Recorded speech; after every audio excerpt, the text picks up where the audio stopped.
함께 만드는 언론 미디어 합동조합. 여기는 국민TV. 함께 만드는 언론 미디어 합동조합. 여기는 국민TV. 안녕하세요. 박상미의 공감 스토리텔링 오늘 문 활짝 열었습니다.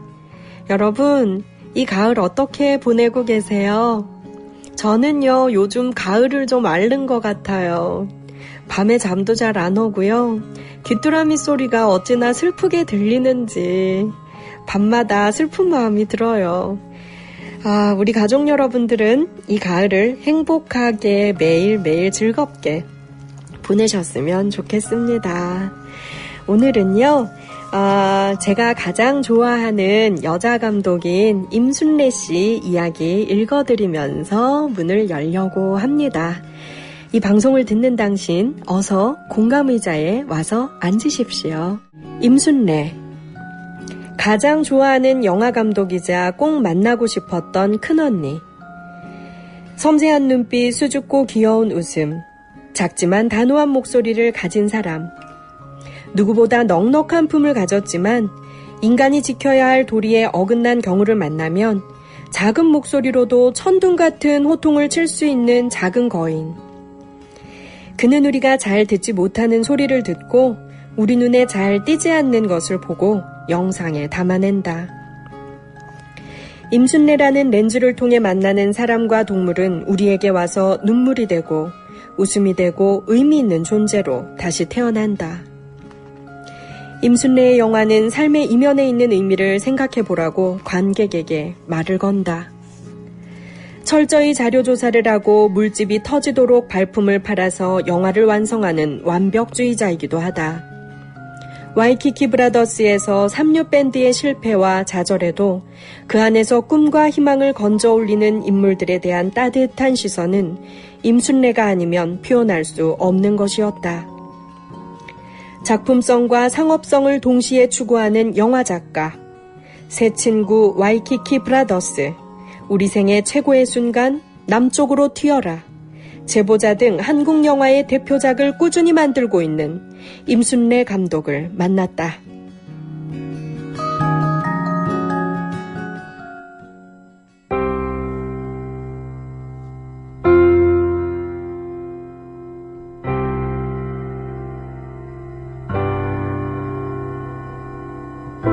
머리는 좋으나 매사에 엉뚱하며 게으른 소녀가 있었다.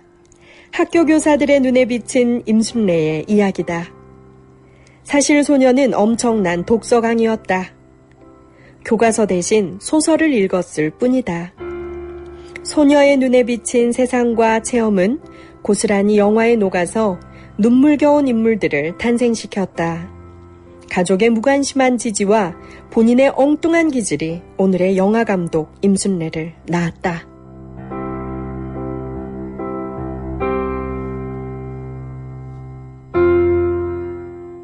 영화감독의 어린 시절은 뭔가 남달랐을 것 같아요.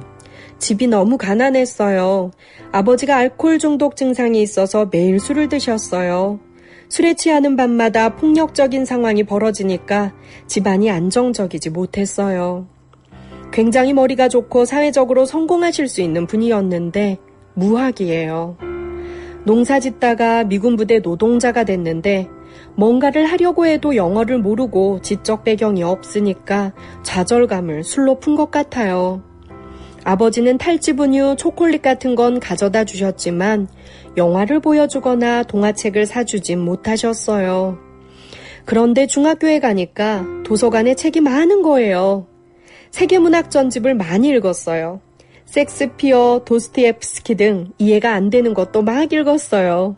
수업 시간에 교과서 사이에 책을 끼워서 읽다가 엄청 많이 맞았죠. 맞더라도 내가 하고 싶은 것만 하는 겁없는 소녀였군요. 가족들은 걱정 안 했나요? 그냥 맞았어요. 초등학교 3학년 이후 중학교 때까지 집에서 숙제나 공부를 해본 적이 한 번도 없어요. 초등학교 2학년 때 담임이 폭력적인 사람이었어요. 매일 숙제가 구구단 100번 쓰기였어요. 제가 5남매의 막내인데 언니가 5번, 큰오빠가 10번, 작은오빠가 20번. 나머지는 내가 밤을 새서 숙제를 하는 거예요. 반 애들은 대부분 죽도록 맞았죠. 선생님의 요구에 맞추느라고 9살짜리가 완전히 피폐해진 거죠.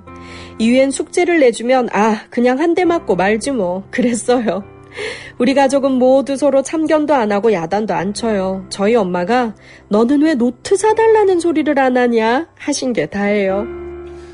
그런 예술가적 기질은 누구의 영향을 받은 걸까요? 예술을 하신 분은 없어요. 아버지의 집중력과 감수성, 어머니의 묻어남을 닮은 것 같아요. 오빠들은 셋 다 공고를 나왔고 큰언니는 아주 평범해서 초등학교 성적이 100% 미였죠.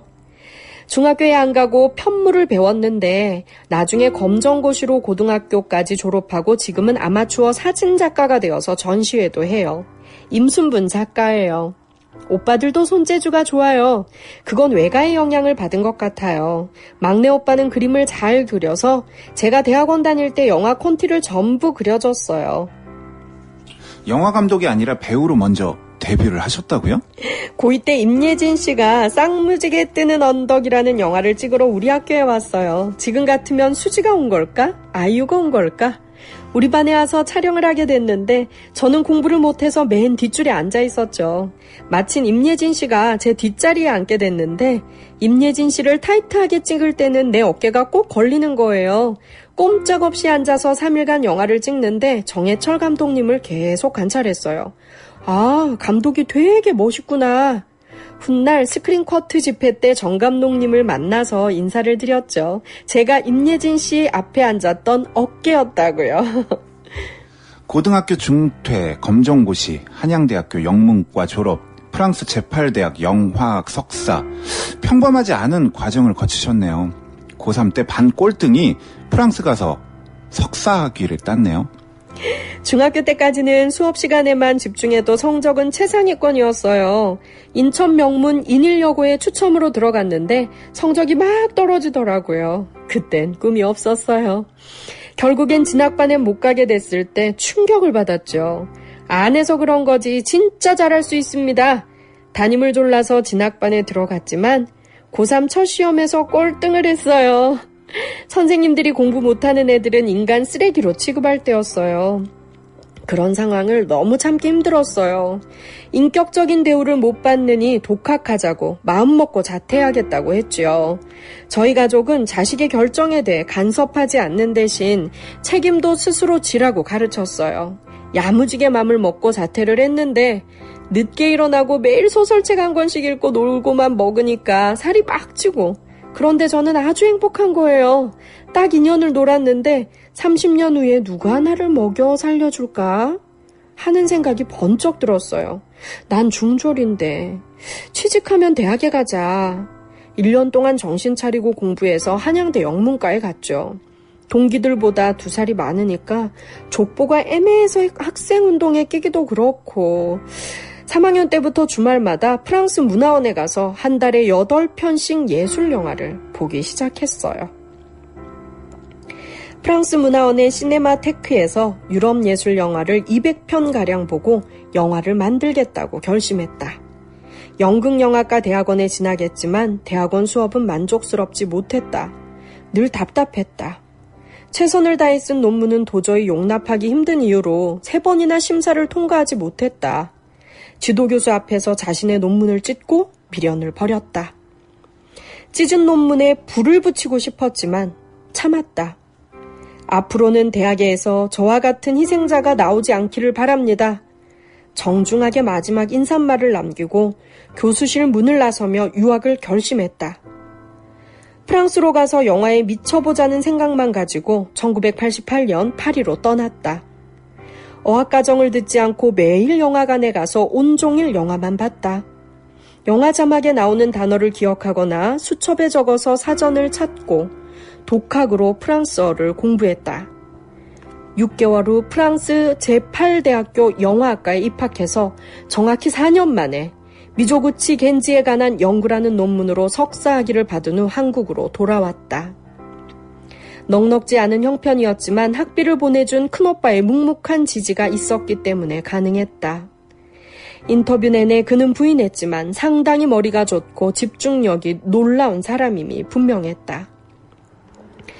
귀국과 동시에 여균동 감독의 세상 밖으로 연출부에서 스크랩토로 일하면서 영화 제작 방식을 체득했다. 그 처음으로 만든 영화 우중산책으로 1994년 서울 단편 영화제에서 대상과 젊은 비평가상을 함께 받으며 영화감독으로 이름을 알렸다. 인간 쓰레기 취급을 받지 않겠다고 학교에서 뛰쳐나온 지 15년 후였다. 1996년엔 첫 장편 영화 새 친구로 부산국제영화제에서 아시아 평론가들이 주는 넷팩상을 수상했다. 이후 와이키키 브라더스로 2001년 백상예술대상 작품상을 수상했다. 2004년 아테네 올림픽에서 명승부를 펼쳤던 여자 핸드볼 선수들의 실화를 소재로 한 우리 생애 최고의 순간으로 다시 한번 백상예술대상 작품상을 수상했다. 완벽주의 성향 때문에 다작은 못하는 임 감독은 오랜 준비 과정을 거쳐서 작품을 만들 때마다 작품성과 대중성을 인정받았다. 요즘 디지털 리마스터링을 거쳐서 재개봉 열풍이 뜨거운데요. 저는 새 친구 그리고 와이키키 브라더스를 극장에서 다시 보고 싶어요. 영화 새 친구가 개봉할 당시에 주인공들이 저랑 동갑이어서요.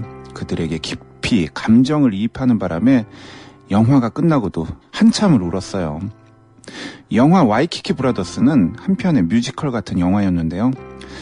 캬바레에서 실제 그 모델들과 합숙하면서 찍은 거 아닌가요?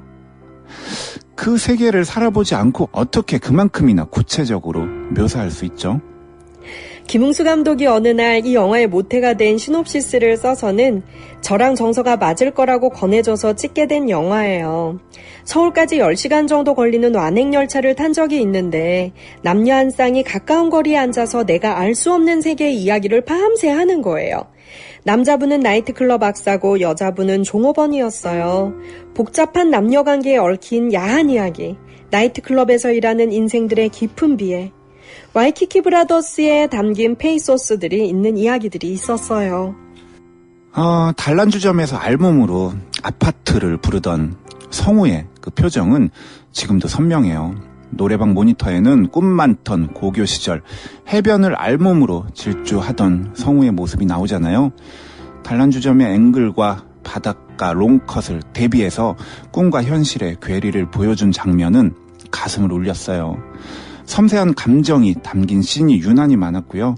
그리고 또 조한제트 앤 블랙 하츠의 I love rock'n'roll에서 심수봉의 사랑밖에 남 몰라까지 들을 거리도 정말 풍성했던 것 같아요.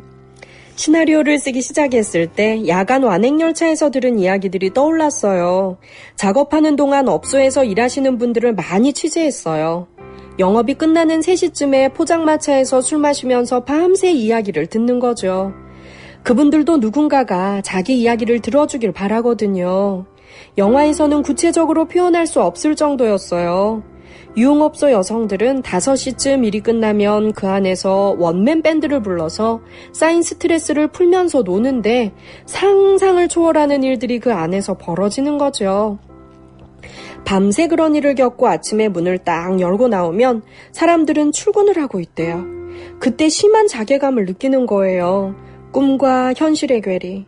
수원보 와이키키는 외국의 휴양지 이름을 빌려왔지만 초라한 삼류 휴양지로 전락했죠. 음악학원 선생이 성우에게 자신과 동갑인 지미 핸드릭스가 베트남전에 반대하는 노래를 부를 때 자신은 베트남에 참전한 남편을 둔 아줌마들이 춤바람난 카바레에서 연주했다는 대사가 나와요.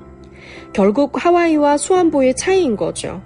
영화에서 이 차이를 이야기하고 싶었어요. 아저씨가 아줌마로 삼류 밴드가 핸드볼 선수로 바뀐 아줌마판 와이키키 브라더스로 불리는 우생순도 감동이 큰 영화였죠. 배우 문소리 씨는 감독님이 너무 혹독하게 여배우들을 훈련시켜서 섭섭했다는 인터뷰를 한 적도 있어요. 하루 7, 8시간 동안 스피드, 점프력 등 기본기를 다지는 체력 훈련을 했어요.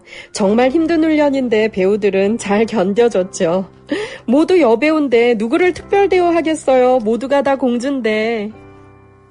영화 제보자에서 내부 고발자가 아닌 언론을 제보자로 택한 이유는 뭔가요? 언론에 대한 이야기를 하고 싶었던 시기에 제의를 받았어요. 끝까지 진실을 파헤치는 언론인의 자세와 언론 환경에 대해 이야기하고 싶었어요. 감독에게 영화는 자식이나 다름없을 텐데요. 돌이켜보면 마음 아픈 놈, 미안한 놈, 더 마음이 가는 놈 등 다양할 것 같아요. 그리고 시나리오를 직접 쓰지 않으려고 하시는 이유는 뭔가요? 새 친구, 와이키키 브라더스, 나라라 펭귄이나 소와 함께 여행하는 법은 시나리오를 직접 쓰셨잖아요. 가장 마음이 가는 자식은 아무래도 와이키키 브라더스예요. 다른 것들은 제 정서를 상업적으로 양보한 부분도 있는데 제 정서가 제일 많이 녹아들어가 있는 작품이거든요. 시나리오를 제가 쓰면 덜 상업적인 작품이 되니까 예산이 적게 들어가면 제가 하고 싶은 스타일이 더 많이 들어가지요. 대신 순 제작비가 30억 이상 들어가면 제작자가 깊이 관여되잖아요. 큰 손해를 끼치면 안 되기 때문에 어느 정도 타협을 하는 거죠. 하지만 앞으로도 제 정서에 맞는 작품만 선택할 겁니다. 앞으로 꼭 해보고 싶은 작품이 있다면요? 해방 이후 임시정부에서 독립운동을 했던 분들이 정권을 잡지 못하고 이승만이 정권을 잡으면서 일제잔재를 청산하지 못한 데서 모든 부조리들이 발생했다고 생각해요. 그래서 해방 전후사에 대한 영화를 만들어보고 싶어요. 이경영, 박해일, 문소리 씨와는 친분이 각별하시죠? 특히 이경영 씨와는 결혼했으면 좋겠다는 팬들이 많아요. 남들은 이혼할 나이에 새삼 결혼이라니요. 경영 씨는 너무 인간적이다 보니까 부탁을 거절 못하고 다작을 하는 바람에 가진 게 빨리 소진될까봐 걱정이에요. 혜일 씨와 소리 씨는 지금까지 온 것 이상 더 나아갈 수 있는 친구들이라고 생각해요. 선배님, 인생을 어떻게 살아야 할까요? 후배들에게 한 말씀 해주세요. 청년기의 저를 누군가 보면 거의 루저였겠죠. 살은 찌고 미래에 대한 아무 희망도 없고. 그런데 그 시간들이 과연 무의미했느냐면 그건 아니거든요. 그 시간들이 내 영화에 녹아있는 거죠. 인생의 모든 것들이 사실은 실패라고 규정할 수 없는 것이니 좀 편안하게 받아들이고 많이 시도해봤으면 좋겠어요.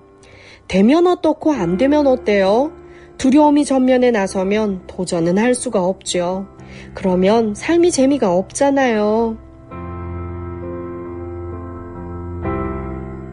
너 행복하니? 그렇게 좋아하는 음악 하면서 사니까 행복하냐고. 와이키키 브라더스에서 가슴을 울렸던 대사가 떠올랐다. 물어보지 않아도 그는 렌즈에 담아야 할 세상이 너무 많아서 충분히 바쁘고 행복해 보였다.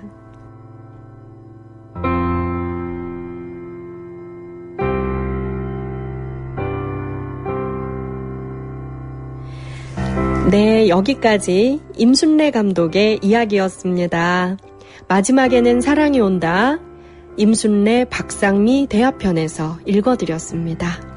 네, 안녕하세요. 오늘 공감 스토리텔링 초대석에 모실 분은 제가 프로필을 뽑아보고 깜짝 놀랐습니다. 이때까지 제가 인터뷰한 사람들이 한 50명 가까이 되는데요. 그중에 신기록을 세우셨어요. A4 7장으로도 부족했습니다. 77년부터 성우로 지금까지 아주 왕성한 활동을 하고 계시는 성우 이정구 선생님 모셨습니다. 안녕하세요, 선생님. 네, 안녕하세요. 반갑습니다. 오늘 나와주셔서 정말 반갑습니다. 아니에요. 박상미의 공감 스토리텔링 이렇게 초대해 주셔서 제가 더 감사드립니다. 제가 좀 오래된 성우니까 네. 오늘은 그 성우의 역사에 네. 대해서 좀 얘기하고 또 저 개인적인 성우 생활에 대해서 네. 이야기하는 걸로 한번 시간을 채워보죠. 정말 감사합니다. 네. 이정구 선생님 목소리 들으니까 여러분들 잘 아시겠지요? 네. 제가 조사한 바로는요, 활동하고 계시는 우리나라 남자 성우분들 중에서 가장 많은 작품을 한, 분이십니다. 네. 그렇진 않을 것 같고요. 외화 쪽에선 제가 사실 네. 많이 하긴 했어요. 저도 네. 그 뽑아놓은 거 보고 깜짝 놀랐는데. 깜짝 놀라셨죠? 예, 저도 기억이 나는 것도 있고 또 기억이 어떤 안 거는 나는 것도. 안 나는 것도 있습니다. 야. 아, 이것도 내가 했나 싶은 정도로. 77년부터 지금까지 그렇죠. 쉬지 않고 하셨어요. 그렇죠. 이제 변화에 따라서 어쨌든 네. 저는 이제 한마디로 표현하면은 네. 좀 운이 좋은 성우. 네. 네, 그렇게 표현할 수가 있어요. 왜냐하면 시대적으로 많이 이렇게 장르가 성우의 장르가 여러 가지가 있는데 네. 변해 왔거든요. 네. 그 변하는 과정에 조금씩 다해도 같이 이렇게 활동을 했다는 것이 아. 운이 좋다고 할 수가 있죠. 왜냐하면은 네. 원래 성우 역사가 제가 배우기는 뭐 1956년도에 네. 저희 대선배이신 뭐 이창한, 고은정 선생님이 시작하신 네. 걸로 알고 있는데 물론 그 위에 특기도 계셨어요. 네. 구민 선생님이나 아. 이혜경 선생님 분들이 계셨지만은 그리고 제가 들어온 77년도서부터는 네. 뭐 저는 다 기억하지만 그 전 역사는 이제 네. 저도 이제 뭐 이렇게 협회 일을 하면서 네. 그 자료를 통해서 본 건데 네.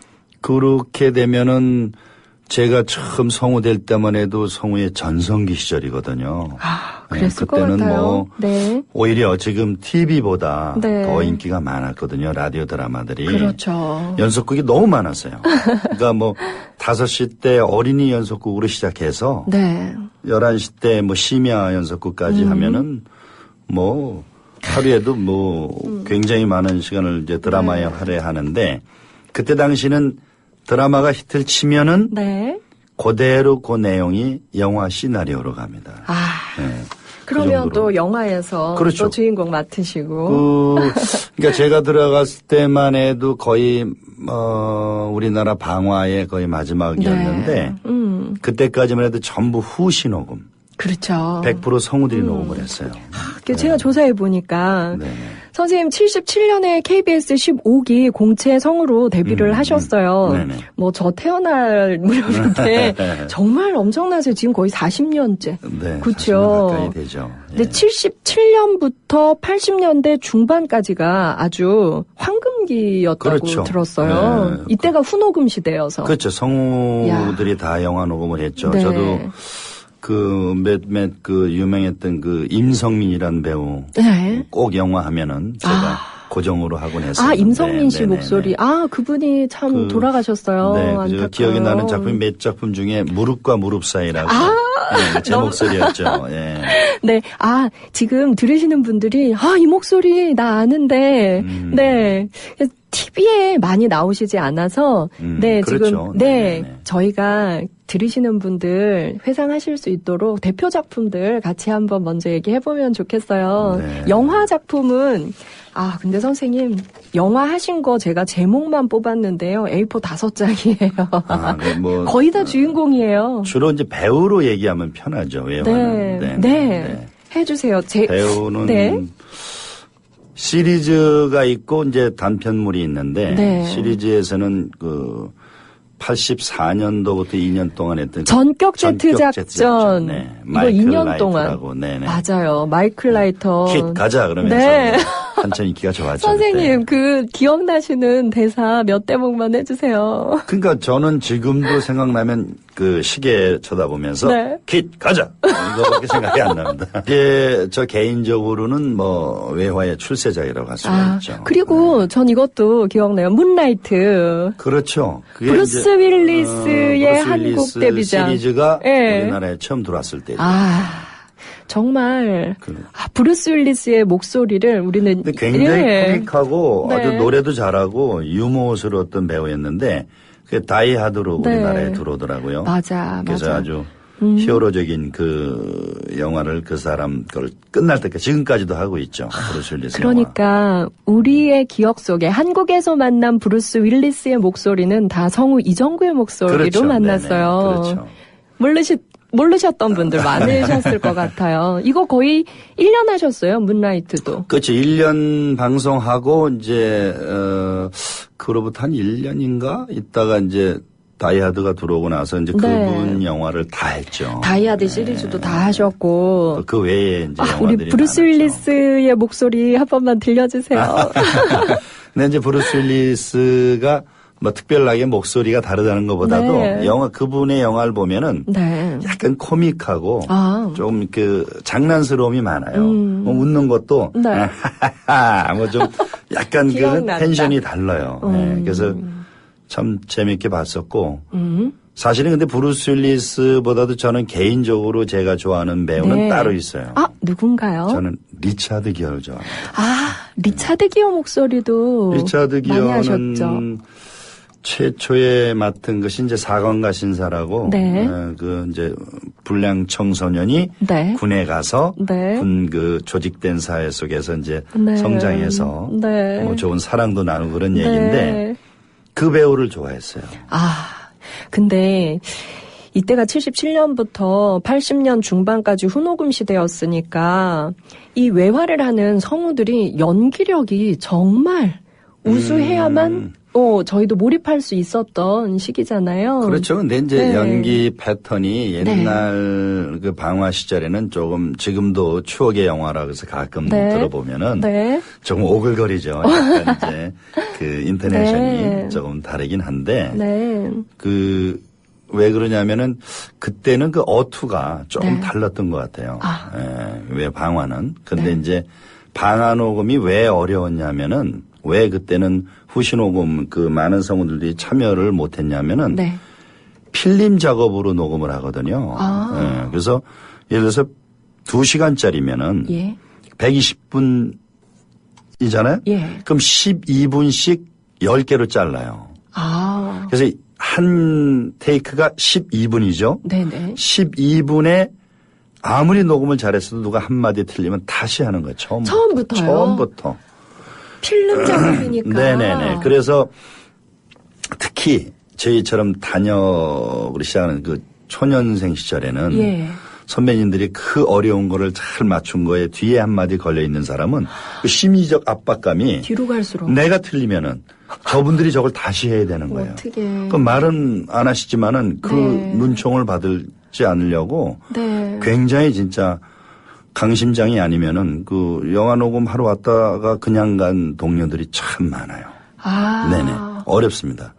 그게 왜냐하면 외화는 옵티카를 들으면서 네.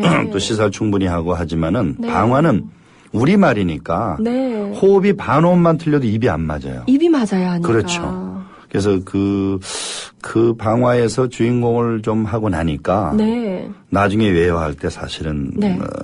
굉장히 편했죠. 그러셨겠다. 네네. 뭐 거의 뭐 진짜 거저먹기 식으로 생각이 되더라고요. 사실 방화에 비하면. 방화도 우리 한 10살 이전에 그때 네네. 방화가 많았잖아요. 그렇죠. 근데 이제 네. 그게 이제 시대적으로 네. 80년대 중반쯤 될 거예요 아마. 네. 전체가 이제 완전히 시네마스코프 스타일로 네. 바뀌면서 네. 동시녹음 시대로 가죠. 아, 네. 동시녹음이 80년대 중반부터 아마 그 동시녹음으로. 정도의 활성화가 됐을 거예요. 80년대 초부터 시작을 했는데 그래서 이제 그 소리 연기가 안 되는 배우들이 거의 다 사라졌죠. 그러니까. 그래서 이제 새로운 배우들이 영입되면서 일자리 영화들이. 잃은 성우들이 이때 많았겠어요. 그렇죠. 그러니까 최민수 씨가 대학 다닐 때 처음 데뷔한 영화가 네. 신의 아들이라는 네. 영화인데 네.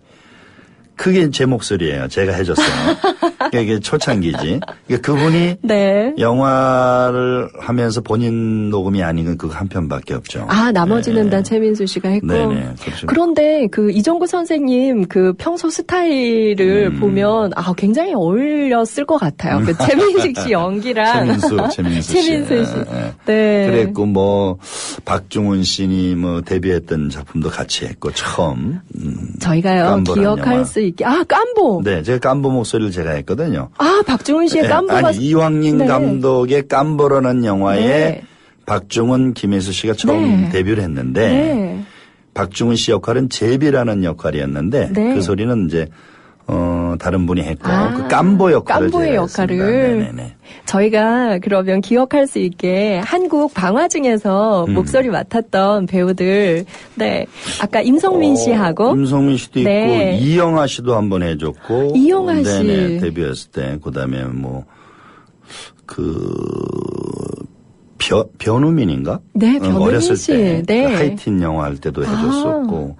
또 뭐 송골매의 배철수 씨 할 때도 해줬었고 네. 많이 했었죠. 여러 분 그러니까. 했었는데 저는 그 방화의 목소리는 끝 무렵에 잠깐 했기 때문에 네. 이제 유일하게 기억이 나는 게 신성일 씨 목소리를 3번 정도. 정말 네네. 영화 제목 할 수 있을까요? 제목 기억 안 납니다. 그러니까 선생님 이 프로필 7장이 넘는데 네. 기억 못하는 작품도 충분히 있으실 것 같아요. 그럼요. 그건 저는 뭐 어렸을 때고 이제 제가 성우의 장르가 여러 가지가 있지만은 뭐 CM도 있고 뭐 라디오도 있고 외화도 있고 뭐 여러 가지 분야 중에서 제가 가장 열정적으로 했고 또 가장 신경을 쓴 것이 외화 부분이에요. 그렇죠. 네네네. 그래서 80년대 중반에 동시녹음 되면서 연기력이 부족한 많은 성우들이 사라졌는데 이때부터 또 외화 전성기로 접어들더라고요. 그렇죠. 완전히 외화. 더 바빠지셨죠. 그때는 이제 왜 그때 더 이렇게 막 그 외화가 붐을 이뤘냐면은 네. 1980년도에 방송 통폐합이 이루어지잖아요. 맞아요. 역사적으로. 전두환 대통령 시절에 네. 언론 통폐합이라 그래가지고 그게 이제 다 통폐합이 되니까 그때 외화 강세가 TBC였는데 TBC, MBC 네. 뭐 등등 다 있는데 동아, TBC, 기독교 방송이 다 KBS로 이렇게 통합이 되죠. 네. 그래가지고 그 이제 TBC 쪽에 그 활동을 많이 하셨던 배한성 선배님 뭐 양지훈 씨 이런 분들이 네. 그다음에 이제 돌아가신 뭐 최영찬 씨 이런 분들이 네. 많이 활동을 했었죠. 그러다가 이제 외화가 제가 아까도 말씀드렸던 그 전격제 작전이 네. 출세작이고 예, 그거로 인해서 좀 이렇게 그때 당시는 지금처럼 인터넷 시대가 네. 아니니까 네. 팬레터라 그래가지고 팬레터 많이 받으셨다고 네, 전국에서 들었어요. 진짜 학생들이 곳곳에서 진짜 팬레터를 보내줘서 많이 받았죠. 그리고 또 가끔 전화가 와요. 전화까지? 집으로. 어떻게 아이고야. 알고. 그러면 이제 우연히 한번 받으면은 네. 한 10명의 학생들이 돌아가면서. 바꿔가면서. 그래서 이제 그때 참 어려웠던 그런 시절이 있었는데. 어쨌든 뭐 그렇게 해서 외화로 인해서 모든 그 성우들의 그 인기 척도가 그 알려지는 그런 시절이었죠. 그 시절이. 그러니까요. 지금 선생님 목소리 들으면서 이 목소리 아는데 하는 사람들 정말 너무 많을 것 같은데요. 저희가 조사를 해보니까 사실 남자 성우 하면 배한성 씨가 가장 많이 알려져 있긴 한데 네네. 훨씬 선배님이시죠. 네, 그럼요. 그런데 예. 그분보다 외화, 영화 부분에서는 글쎄 따져보진 않았는데 제가 더 많이 했을 거예요. 훨씬 예, 많은. 예. 그러니까 검색을 해보니까 한국 성우 중에 가장 많은 외화, 영화 더빙을 하신 분이시더라고요. 그렇고 양으로도 그렇지만 주인공도 가장 많이 하신 분이세요. 그러니까 아까 얘기했던 뭐 리차드 기어, 네. 브루스 윌리스, 또 그다음에 이제 처음에 시작했던 로키로 시작했던 실베스터 스탈론, 그다음에 아놀드 슈왈체네거, 네. 뭐 니콜라스 케이지, 그 정도까지는 그 배우들은 대한민국에서 나온 건 제가 다 했죠. 그러니까 우리가 사랑했던 외국 남자 배우들 그들을 우리가 만날 때 다 성우 이정구의 목소리로 그때 아주, 만났어요. 좀 그 영화 중에 그 두 배우가 같이 나온 경우가 있어가지고. 그럴 때는. 네, 그런 에피소드가 좀 있어요. 자칼이라는 영화인데. 네. 거기에, 리차드 기어가, 네. 형사고. 네. 브루스 윌리스가 범인이에요. 둘 다 주요 배역이니까. 네. 그래서 이제 처음에 그때는 SBS에서 먼저 했는데. 네. 두 개를 다 할 수가 없잖아. 그래도 그래서 내가 맡아서 하던 배우들인데. 그래도 그 네. 당시는 이제 어쨌든 제가 다 해버리면 또 한 사람의 몫을 뺏는 경우가 되니까 사실은 어느 걸 하겠냐 해서 저는 리차드 기어를 좋아한다. 네. 그랬는데 방송사 측에서는 아니다. 브루스 윌리스 이미지가 더 강하다. 그래서 그걸 해달라. 그래서 브루스 윌리스를 했죠. 리차드 기어 역할을 다른 우리 성우가 하고 같이 녹음하는데 네. 화면에 나오면 막 굉장히 막 네. 이상하고 막 그랬다가 그로부터 한 2년 정도 후에 KBS에서 또 했어요. 그 자칼이라는 영화. 네. 그때는 제가 이제 리차드 기어를 했죠. 야, 또 브루스 윌리스는 참. 또 다른 친구한테 맡기고 그래서 그랬던 기억이 있어요. 예. 참 기억에 남으시겠어요. 기억에 남더라고요. 그런 역할들에서 같이 나오면 참 네. 오히려 안타까웠어요. 네. 그렇구나. 이게 또 저희가 많이 기억하고 있는 영화는 터미네이터, 다이하드, 그렇죠. 네네. 최근에 네. 터미네이터 또 다이하드 마지막 네. 편들을 녹음을 했는데 네. 안타깝게도 네. 지금 시대는 텔레비전에서 외화 더빙을 볼 수 있는 시대가 아니다 보니까 네. 지금 뭐 거의 외화를 제작도 하지 않고 저희들은 뭐 너무나 안타까운 일이지만은 그 외화를 이렇게 더불어서 동료들과 같이 옛날처럼 열정적으로 일할 수 있는 기회가 없어졌어요, 이제. 참 안타까워요. 그래서 아까 이제 녹음했다는 것은 네. 최근에 이제 그 비행기 기내에서 네네. 그 손님들 위해서 이제 더빙 서비스를 해주거든요. 그래서 이제 1번 트랙은 이제 오리지널 사운드고 2번 트랙을 틀면 이제 더빙된 게 나와요. 그래서 그걸 위해서 제작을 하지만은 네. 제작 여건이 좀 안 좋죠. 예, 많이 예. 안타까우시겠어요. 그래서 지금 동료들을 어쩌다 만나도 네. 외화에서 이렇게 더불어서 같이 만나고 네. 뭐 또 서로 막 불꽃 튀는 경쟁도 하고 네. 또 후배들한테 뭐 이렇게 녹음하면서 이제 여러 가지 네. 그 좀 이렇게 노하우도 전수해주고 그러던 시절이 끝났죠.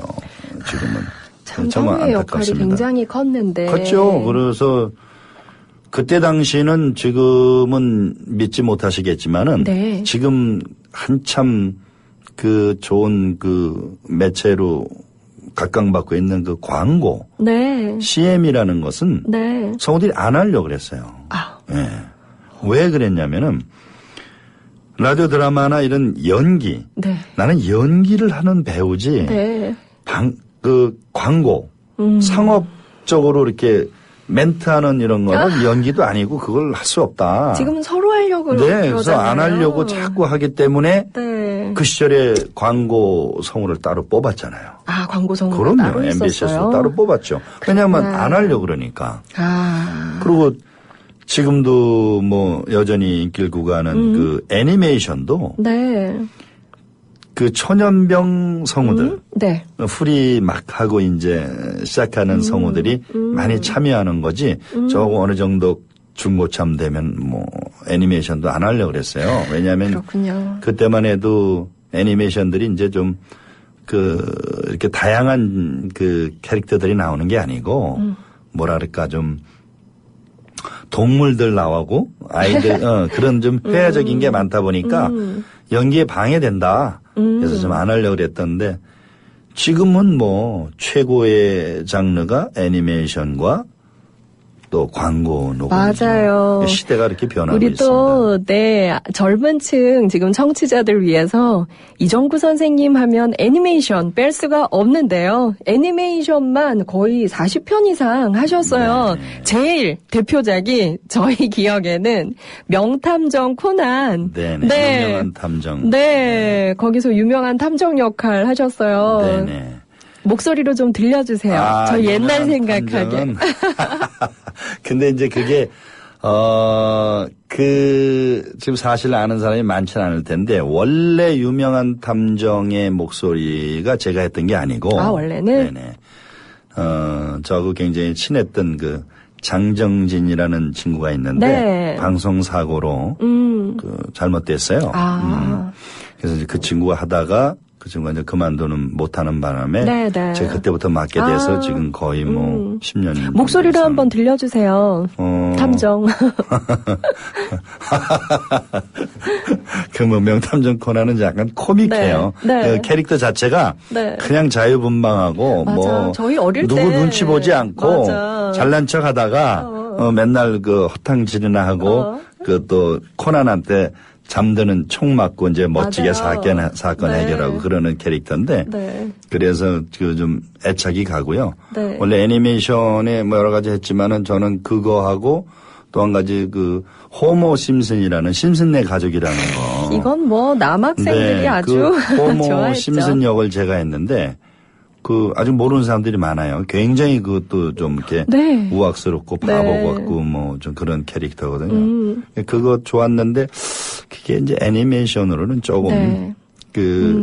내용들이 좀 아이들 보기엔 내가 볼 때는 어른 만화 같아요. 그게. 어른이 봐도 더 재밌죠. 그래서 이제 네. 오래 하진 못했고 네. 끝나고 명탐정 코난은 지금도 네. 하고 있죠. 그쵸. 애니메이션 대표작들 저희 보면요. 드래곤볼 천진반도 하셨고요. 네네네. 네. 드래곤볼 했어요. 명탐정 코난의 유명한 탐정 역할도 하셨고, 슬램덩크. 아, 슬램덩크에서 채치수. 고릴라 네. 주장이죠. 네. 그거는 저 캐릭터가 저한테 좀 맞았던 것 같아요. 아, 근데 저 궁금한 게요. 네네. 이렇게 작품이 A4 7장으로도 모자란데 이 역할들을 다 하시려면 그 사람의 그 주인공의 성격이나 모든 걸 다 파악하셔야 되잖아요. 그렇죠. 그래서 이제 시사를 네. 미리 하잖아요. 아, 어느 정도 한 다음에 더빙이 들어가나요? 시사는 뭐 한 번 정도 보는 보고, 건데 네. 이제 예를 들어서 예를 들자면은 아까 얘기했던 리차드 기어라는 배우를 하는데 네. 사관과 신사에서는 건달이 나가서 하는 거라 네. 그랬잖아요. 그러면 그날은 저 역시도 아침서부터 네. 뭐 이렇게 청바지에다가 네. 운동화도 꺾어 신고 좀 이렇게 약간 불량한 느낌을 가지면서 이렇게 마음을 그렇게 정리를 하고 야. 나와서 일을 했고 또 귀여운 여인에서 그런 그 부잣집 네. 재벌로 가려면은 네. 나름대로 정장을 하고 그렇군요. 행커시프도 꽂고 그 그렇게 배역을 맡았을 분위기를 때는 좀 그쪽으로 많이 가지고 가는 편이죠. 아침에 눈 떴을 때부터 그렇죠. 의상부터 네네. 그 사람이 네네네. 되는 거네요. 그러면 그날 행동할 때도 행동 자체도 그 그렇죠. 사람 성격대로 그래야 되겠어요. 그게 비록 소리만 네. 전달하는 전달자지만은 네. 그런 전체적으로 자기가 이렇게 마음을 갖지 않으면은 연기가 소리만 가지고 변화시킨다는 게 쉽지가 않아요. 그렇겠네요. 그래서 재밌는 에피소드라면 네. 에피소드지만은 그 실베스타 스텔론 영화의 오버 더 탑이라는 그 팔씨름하고 다니는 영화가 네, 있었는데 네. 그때도 그 아들하고 막 그 격정적인 장면에 막 오열하고 이러는 네. 장면이 있었거든요. 근데 영화에서는 바로 다음 카트는 또 네. 다른 장면인데 네. 감정이 정리가 안 돼가지고 바로 대사가 나오는데 그 시절은 편집이 순서대로 되니까 그냥 바로 막 오열하고 넘어야죠. 나서 네. 그 다음 장면에 또 바로 해야죠. 예.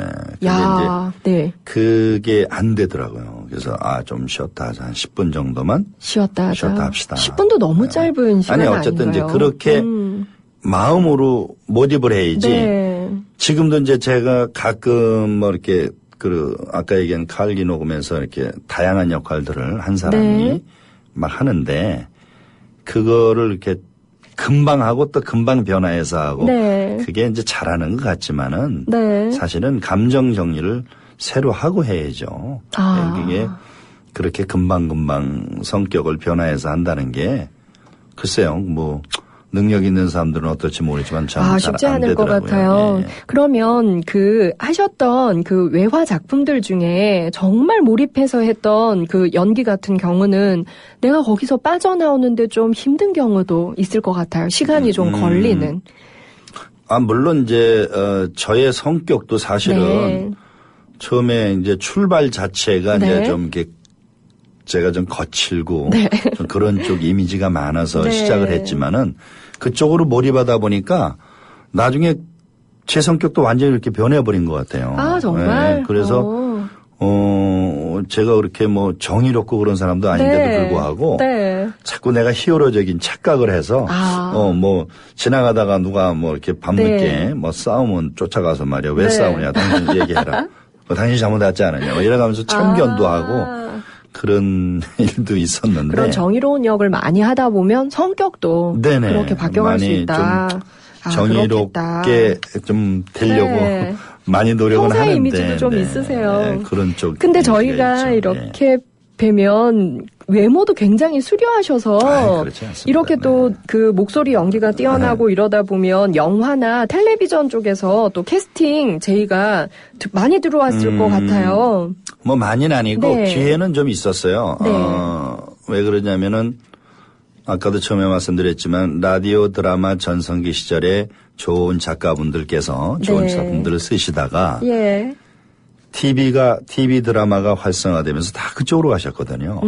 그러니까 아는 작가분들이 많으니까 가끔 전화 연락이 네. 와서 야 이번에 좋은 작품만 하는데 네. 같이 해보지 않겠느냐. 몇 편 정도 하셨어요? 저는 TV 드라마는. 거절했고 지금 드라마는 편수로는 한 3편 한 것 같은데 한 2편 정도는 네. 그런 인연으로 해서 네. SBS 창사 특집으로 그 아버지와 아들이라는 네. 그 역할의 아들 역할을 그래도 주인공 역할이죠. 예. 성우 네, 그때도 역시 건달 역할이었어요. 예. 성우 역할을 하다가 그렇게 연기까지 겸해서 하신 분들이 또 계신가요? 많죠. 많아요. 굉장히 많아요. 아예 그렇게 하신 분들이 많고 네. 물론 뭐 한석규 씨 같은 경우에는 들어와서 한 1년 정도 생활하고 다시 MBC에 시험을 봐서 탈렌트로 갔지만은 그분도 참 성우 출신이죠. 그렇죠. 네, 그 외에도 굉장히 많아요. 그렇구나. 지금 이경영 씨라고 네. 그 MBC 쪽에서 일하시나 네. 그분도 그렇고 네. 굉장히 많은데 저 같은 경우는 굉장히 부끄러웠던 기억이죠, 그게. 그게 이제 제가